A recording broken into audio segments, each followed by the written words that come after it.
Hey les amis, nouvelle vidéo. Aujourd'hui un sujet particulier si vous n'avez probablement pas déjà vu le court-métrage Save Ralph. En quelques mots, il raconte en un peu plus de 4 minutes l'histoire d'un lapin nommé Ralph qui travaille dur dans un laboratoire qui teste des cosmétiques sur des animaux. Celle-ci a fait sensation auprès du public et a généré des millions de vues. Mais pourquoi Save Ralph est-il devenu viral à ce point? C'est ce qu'on va essayer de découvrir. Mais avant de commencer, n'hésitez pas à liker la vidéo s'il vous plaît, abonnez-vous à la chaîne et partagez la vidéo avec vos amis. Sans plus tarder, on commence. Cela fait plus de 100 ans que l'expérimentation animale est devenue populaire. Et bien que le sujet ne soit pas nouveau et que de nombreuses organisations se battent chaque année pour que cette pratique soit interdite dans le monde entier, aucune campagne n'a reçu un accueil mondial comme celle qui est actuellement menée par la Human Society International. Même d'autres initiatives menées par la même HSI n'ont pas eu le même impact dans la sphère sociale. Par exemple, #BeCruelty-Free lancé en 2012 visait l'Australie, le Guatemala, l'Inde et le Canada, que bien qu'il ait généré un changement législatif,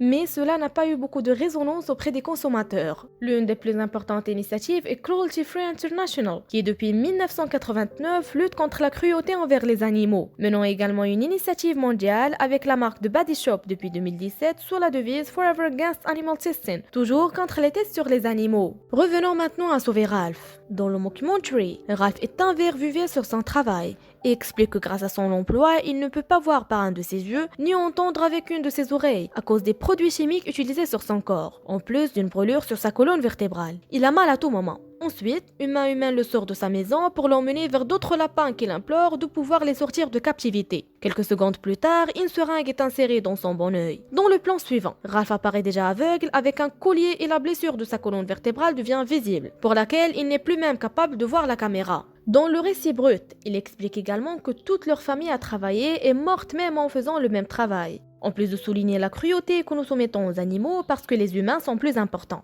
Pour clore le montage, apparaît la phrase qui dit « Aucun animal ne devrait mourir et souffrir au nom de la beauté ». Le court-métrage a réuni plusieurs célébrités hollywoodiennes, a été réalisé par Spencer Souser de Greatest Showman.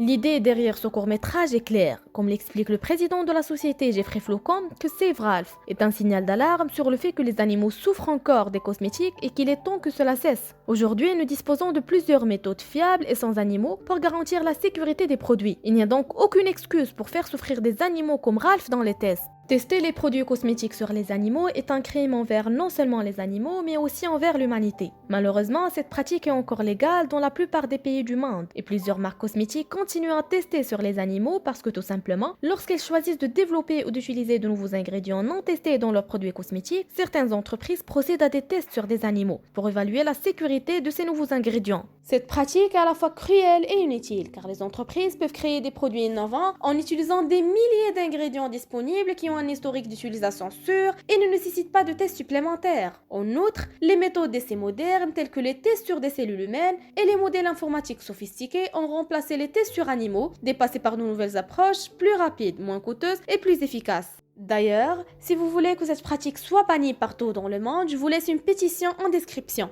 Pour vous approcher encore plus de la situation, plusieurs tests invasifs sont effectués sur des lapins, des souris, des cobayes et des rats. Il peut s'agir des tests d'irritation de la peau et des yeux, où des substances chimiques sont frottées sur la peau rasée ou versées dans les yeux de lapins attachés, sans aucun soulagement de la douleur. Des tests consistent à administrer des doses de substances chimiques à des souris par gavage répété. Ces tests durent des semaines à des mois, ce qui permet aux chercheurs de rechercher des signes de maladies générales ou de risques spécifiques pour la santé, comme le cancer ou les malformations congénitales. Les tests de doses létales largement condamnés, dans lesquels les rats sont forcés d'avaler de grandes quantités de substances chimiques afin de déterminer la dose qui entraîne la mort. À la fin de certains tests, les animaux sont tués, normalement par asphyxie, brisure du cou ou décapitation. Aucun soulagement de la douleur n'est prévu. Aux États-Unis, un grand pourcentage des animaux utilisés dans ces tests, comme les rats et les souris, ne sont pas comptabilisés dans les statistiques officielles et ne bénéficient d'aucune protection en vertu de la loi sur le bien-être des animaux. Enfin, Ralph n'était qu'un exemple qui traduit et exprime les souffrances des animaux innocents qui souffrent pour notre bien-être. Sur ce, voici la fin de cette vidéo. J'espère que la vidéo vous aura plu. N'oubliez pas de vous abonner, ça fait toujours plaisir. Likez et partagez la vidéo au max. Et à bientôt sur Snipple. Bye!